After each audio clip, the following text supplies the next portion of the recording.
সুপ্রিয় শিক্ষার্থীবৃন্দু, আজকে তোমাদের সামনে একটি পাঠ নিয়ে আলোচনা করব।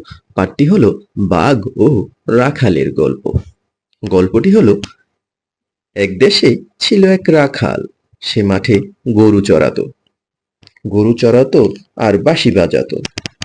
তবু তার সময় কাটতো না। একদিন সে মজা করলো। সে গাছের আড়ালে লুকালো।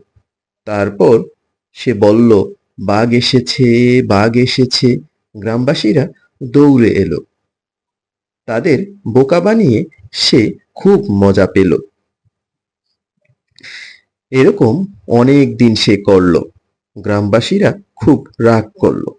একদিন সত্যি বাঘ এলো। রাখাল চিৎকার করলো, বাঘ, বাঘ, বাঘ। এবার আর কেউ এলো না।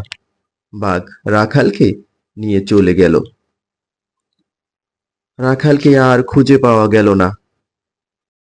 পরবর্তী ভিডিও পেতে দয়া করে চ্যানেলটি সাবস্ক্রাইব করুন।